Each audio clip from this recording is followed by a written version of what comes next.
Good evening and welcome to our live show tonight. Tonight on our panel is Teresa Burge-Irwin. Amanda Kitts is our moderator, and I'm Joe Anderson. And thank you for joining us here on ATWD&H Live Roundtable. Please sound off in the comments so you are entered into our weekly prize giveaway. Sorry we had to stop early last week. Unforeseen circumstances happen from time to time. We will be picking up our individual characters' perspectives on October 8th. Our winner for last week's show was Helen Draculac. I know I'm messing that up, and I'm sorry, but congratulations, Helen, and thank you for joining last week. Tonight, we are doing a group analysis of the group that Judith Grimes saved in episode 9.5, What Comes After. Now, first, I want to do a disclaimer. Comic spoiler alert. We are going to be delving into these characters. We are using the background from both the TV series and the comics. So watcher beware. That being said, with the arrival of Magna's group, we also got two other groups introduced. The Highwaymen and, of course, the Whisperers. First of all, let's look at Magna's group. In the show, Luke was a music teacher. Magna was a truck stop waitress, also a convicted felon. Connie was a journalist, and Kelly was a high school student. Yumiko was a lawyer, according to the Walking Dead TV show. Teresa, what were they in the comics? Do you remember? The only one that gave any background on would have been Magna, and she was a waitress. But as far as all the others, it doesn't give any prior knowledge of them before they met. Right. Yep. Yeah. It also said that Magna lived in. They think the Magna lived in Greece. Yeah, that she lived in Greece. That she had a stigma about being out as gay because her father was a what do they call it, a homophobic, so yes. She was afraid of being out to the world, I guess it is. I know that it wasn't Kelly a man in the comics. Yes, Kelly was a man, and then Connie they're in a relationship with one another. Okay. Connie is a male. He's bald. Nothing like the Kelly on the TV show. Right. Yep.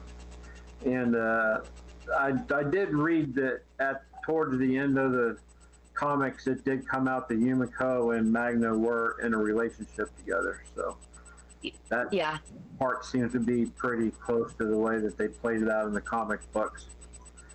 What were your first impressions of them coming in on scene? On the TV, on the show? Yep. At first I didn't realize who they were. It took me a moment to realize that they were a group from, I think I was, to be honest with you about it, I really can't speak to that because I was so shocked with the way they introduced grown Judith and with what she said. I mean, that overrides everything. That right there was just iconic, the way that it made the hairs on your arms stand up. Yeah, I agree. The when Judith Kent comes in and goes, "I'm Judith Grimes," that just pretty much did it for everybody. I think. I mean, I haven't read the comics, so I didn't know anything about him until, of course, they showed up on the show, and of course, in the research that I was doing for this, I found it kind of interesting that they introduced this group, and then they introduced the Highwaymen in a couple of episodes right after they introduced this group, and I couldn't understand what was the point of bringing in the Highwayman at the time. Did you have any inkling of why they brought in the Highwaymen at the same time? No, I don't. To be honest with you, I didn't get it. I'm kind of figuring is that they needed some more people to sacrifice. Okay, well, I was thinking that. I just didn't want to say that. Well, I mean, that's the only thing I could figure out why the purpose of the Highwaymen was to be the be sacrificial at the the bazaar, carnival, community get together, whatever you want to call it, that Alpha kind of ruined at the end of that. Yeah. One other difference in how, like, when, you know, since we're talking about them being introduced, one other small difference, well, not small, but a difference in how they're rescued. It all goes down about the same way. They're being surrounded by walkers in the comics, but it's Jesus is the one that comes in and is the savior of the day. Gotcha. Yeah. Yeah, I know that Jesus was supposed to come in. You know, I know that they were taken to Michonne, and Michonne was on her terror about whatever was up her horse. Time. So instead of becoming part of Alexandria, they took them to Hilltop. And it was much different. Yeah, it was much different and a lot easier for them in the comic when they got there. When it comes to that, their acceptance into Alexandria went a heck of a lot smoother. Right. Well, I kept on reading something about in the comics where they were trying to decide what they were going to do with Alexandria. Is that kind of how it was played out in the show, where they were talking about how this group is bad or anything like that, or how did that work out? Magnus group kind of. Amanda, did you say something? Christina Clegg says the Highwaymen seem to be a waste of character. They had potential to be something, but then nothing happened. Yep, true. I agree. That's we have exactly a few people that says hi: Helen, Jennifer, Christine, and Tina. Hello. Hi, everyone. Thank you for joining. Glad that you're here tonight. Was you asking if the group didn't know how to feel about Alexandria? Is that what you asked me? Yeah, they were saying something about, and in the research they were saying something about how they were trying to decide what to do with Alexandria. Were they going to attack them, or were they? Yeah, they didn't know what it was about. Yeah, because like Magna was skeptical, like Rick was when they first got there. You know how he was like, something's got to be. They're hiding something here. This is just too good to be true. So Magna was kind of like that, and so they kind of go on a search. Like, they're looking for something, and they actually find Negan in his jail cell, and he gives this plea. He's like, oh, thank God, please help me. They're starving me, you know. But Magna, with her bullshit detector, you know, she read right through him. But, yeah, and they were, you know, in the show, too, you know, only Magna was the one. She was wanting to, like, fight and take their supplies, you know, and leave that first night. Right. Yep. Let's see here. It seems that the show is using Connie in the way that they use Magna in the comics. Is this a disservice to the character of Magna, do you think? I don't know. I don't I'm not seeing it that way. No, Okay, I mean, Connie. like I said, I haven't read the comics, so. Yeah, I don't see it that way. Now somebody else might, but you know, like in the comics, Connie is like, and this is what I found really interesting was Connie's really quiet, hardly ever talks, and so it's kind of like, you know, they give her, you know, they get someone that that's impaired and to play the role. I thought that was neat. Right. Okay. The relationship between Connie and Kelly, was it fleshed out in the comics, or was it a side note? No, I mean, they stayed a couple, but after you got to a certain issue, it's like you didn't hear nothing else about them. Right. That's what I got about most of them. Most of them had the fate unknown, except for Right. Luke, and of course he got piked by Alpha and was put on the up on Right, the up on a pike. pike for the you know, the, what is it, the boundary marker. Yeah, yeah. They're- Do you feel that he should have been on there rather than one of the ones that they actually did put on there? Like, you know, they killed off Enid and Henry, but they kept him on it. Would I think a lot of people were expecting, you know, to see some of those, like, you know, the King and Rosita. We're expecting to see them on there, but I read somewhere where Angela Kang and Greg Nicotero talked about that, and they were saying that they couldn't make it too obvious, so they had to, like, you know, change people up. So I don't know of whether I think that he should have been on there or not. I feel that he didn't do anything in the comics, so he's done a lot more. right. In that, I mean, they had just got there. I think they hadn't been there just a very, very short amount of time when that happened, when Alpha came in and did what she did. But I mean, he'd done a heck of a lot more, and he just wasn't mentioned a lot. There wasn't a lot of focus on him. Gotcha. Yeah. I mean, I know that him and what was the guy's name?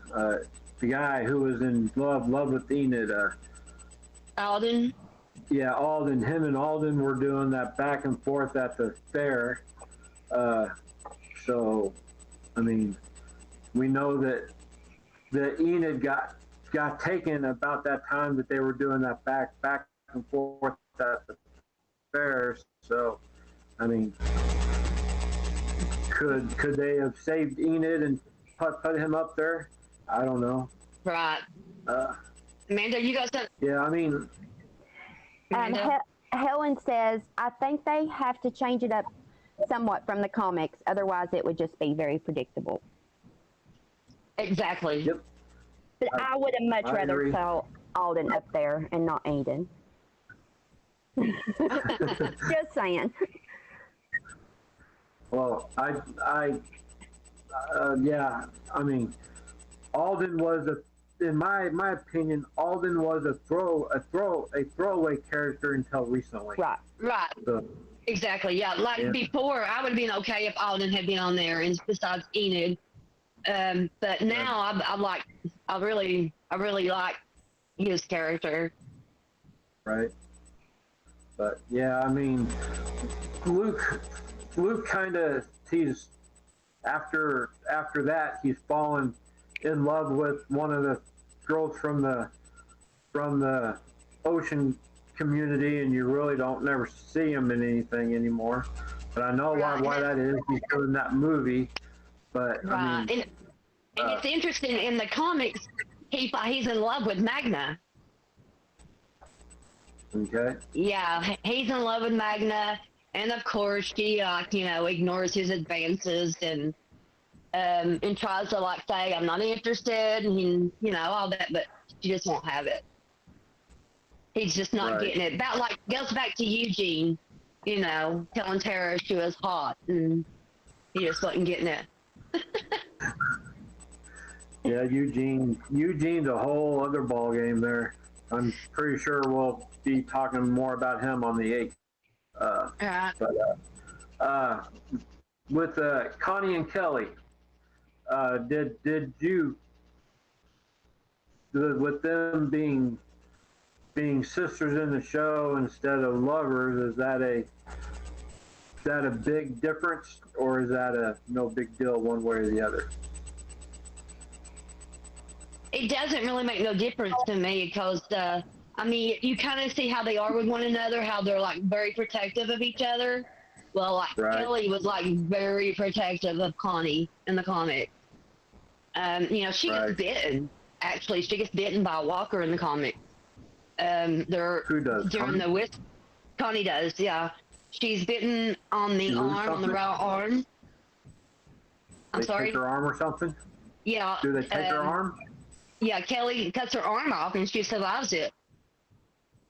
Yep. Yeah, see, since I haven't read the comics, it's all news to me. So, I mean, that's why you're so integral tonight, because I have no idea. And, of course, what I've read doesn't really say too much about what's going on. Let's see here. Amanda's got something Amanda has something to say. Mike says, I feel like Alden should have more loyalty to Negan. He should fight for Negan more. If anybody could convince the group that Negan has changed, it's Alden. That's true. Very true. I agree with that. Well, Alden left Negan because of, Alden was with Negan because he didn't have a choice, in my opinion. He was pretty happy whenever he got moved to Hilltop and became ingrained with Maggie, but I think he fell for Maggie more than anything. And I mean, his character got better, but yeah, I mean, since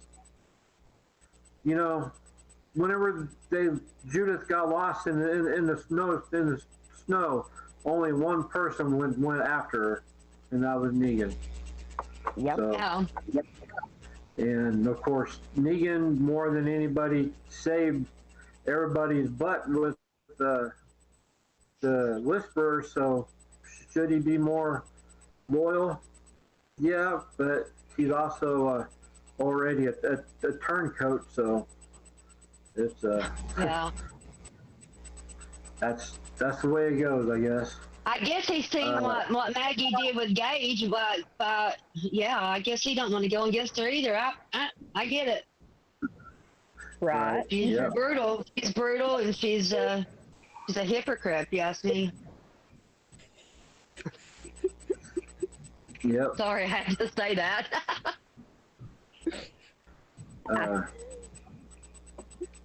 Go ahead, Amanda. Maggie's a lunatic, says Mike. Yep. Mike also said Alden got captured by the group and he changed the same way Negan did. Well, I don't know if that was from Mike also. I don't know if he really changed the same way Negan did, because I think that he was going along with Negan because he didn't have a choice. Right. He was always a goody two shoes, but he couldn't be where he was at. So he's kind of like Eugene, where he was staying with one group to stay alive. So if he can get to a better group, then more power to it. Helen says that Maggie has changed drastically, and she has. Yes, she has. I mean, with I couldn't imagine seeing the one you love be brutalized the way that Negan did.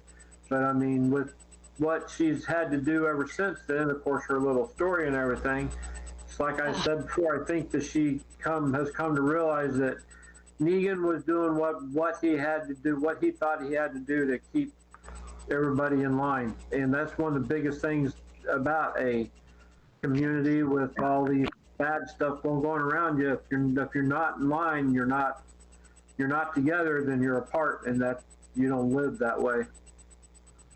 Mike says, I see what you mean, Joe. Maggie is a control freak. It should have been Maggie instead of Glenn.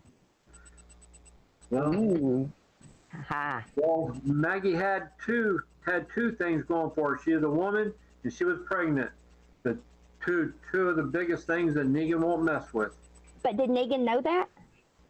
Yeah, you knew. I don't know if he knew, but I knew there was something wrong with her. He knew, yeah. He knew. Yeah. I'm not sure if he knew if she was pregnant or not. I'm not sure how he would know that she was pregnant. I don't know. Some people have that kind of intuition. But I do remember him saying though, when he came back to Alexandria and Gabe acts like she died, right. and he even takes her to the grave, and he did express like, oh, that's too bad, and that goes with what you said, that he wouldn't. She had two things going for it. Well, at least one thing that we know for a fact. She was a woman. Right. Mike says, you look like shit. Negan. That's what Negan said to Maggie. Maybe that's what. Yeah. Well, I'm glad he wasn't saying it to me. I probably should have said that first. Sorry, Joe. Okay, back to Connie here real fast. With them giving Connie a love affair with Daryl, and then all of a sudden throwing Daryl in with Reaper Girl, and giving Connie over to Virgil, isn't that kind of that to me, that's kind of, I don't know, it was kind of screwy the way they did that. Well, Leah and Daryl happened before he met Connie. Well, right, but not in our knowledge until that. Right. So But he wants to deny this with her, and she does too. So that right there says, okay, there's something going on. It's gonna be a triangle when Connie comes back in the picture this week. Yay! Yes.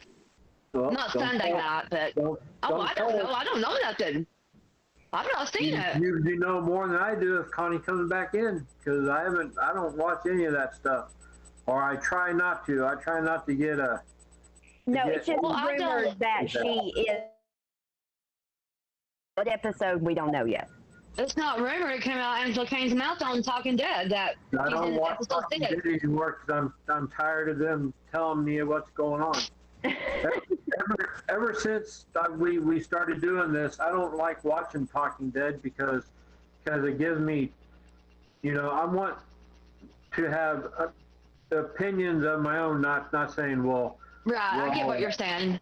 well, Angela said this, and I mean, for a lot of stuff that's great, but it also kind of ruins the show if well, Connie did this because of this. I don't know. That's just me. Right. Was Virgil in the comics? He wasn't, was he? Oh, there was a Vincent. Virgil Vincent. The thing with Connie and Virgil is a all new thing, and we have no idea what it's about. Then, all right. So let's go on here. Shirley says Maggie has turned very dark and has no common sense anymore. Yep. Little Miss Know-It-All is what she calls her. Yep. Okay. We already went over that. So, Yumiko getting Michonne's storyline. What do we think about that? Yes? No? Okay? God, It's going to take some getting I used feel to. like it should have went to a character that's been around longer. Agreed.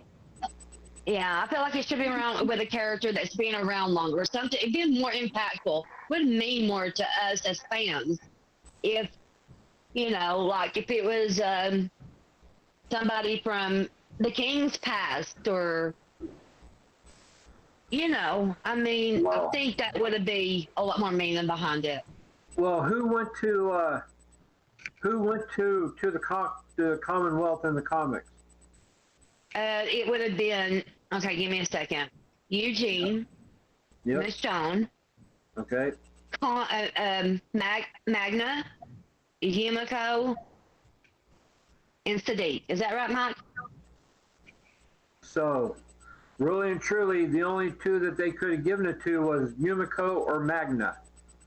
And Magna, of course, didn't go with them for one, and for two, she's a ex-felon, not a lawyer. So, I mean, did they make Yumiko a lawyer before they decided to give her Michonne's story? I really don't think that they did.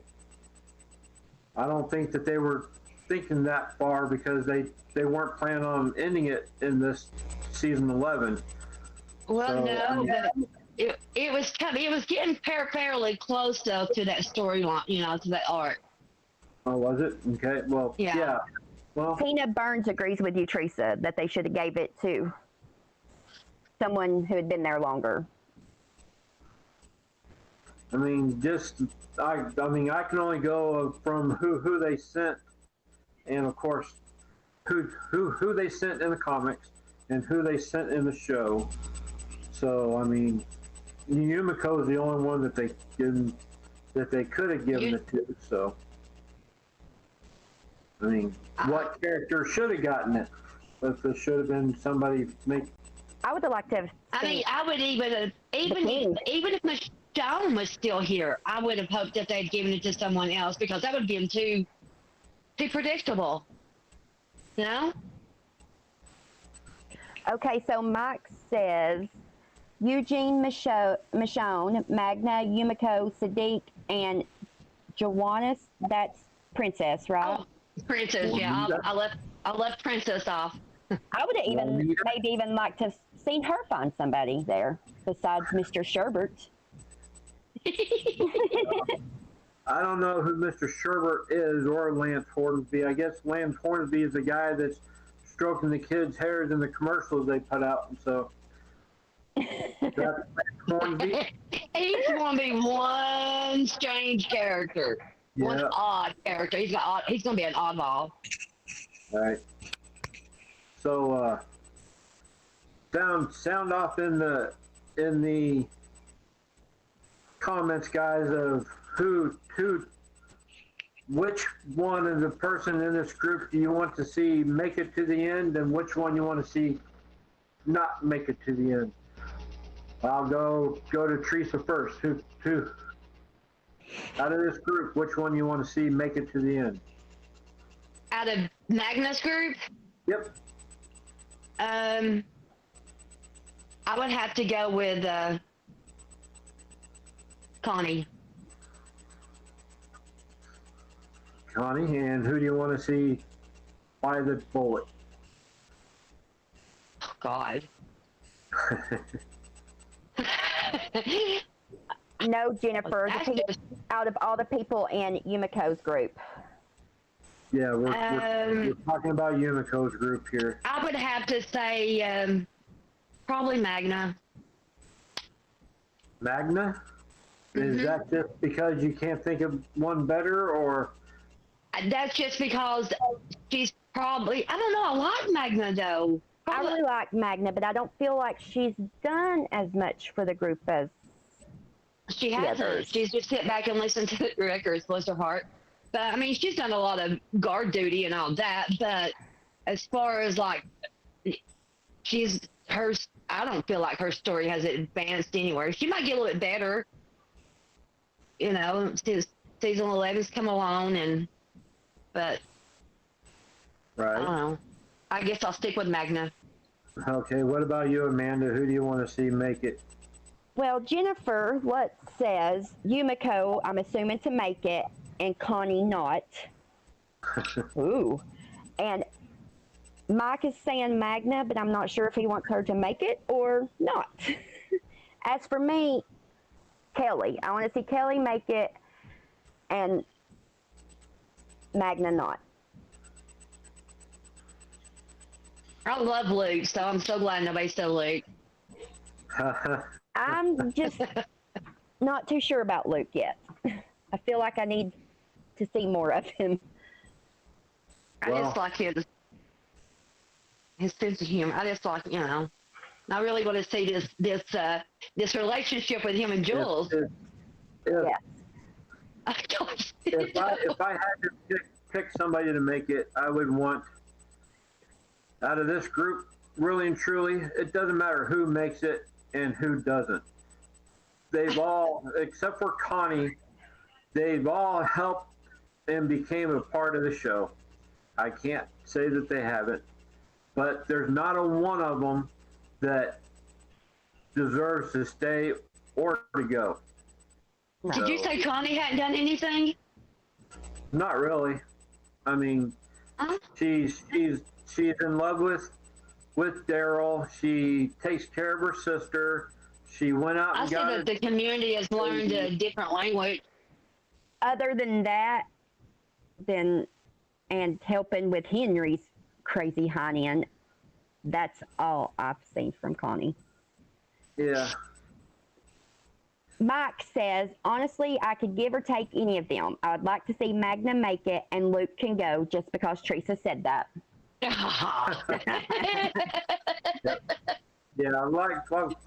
like I said, I'm not invested enough in any of this group to care about their fates one way or the other. So, and I agree with you on that. If one of them goes, I want it to be an epic death, just because I like seeing the epic deaths. So when you actually mentioned this topic of us doing this on this show, I thought, there's what? I was like, what? But now it turned out to be, there was more to say than what I thought there would be. Well, there always is.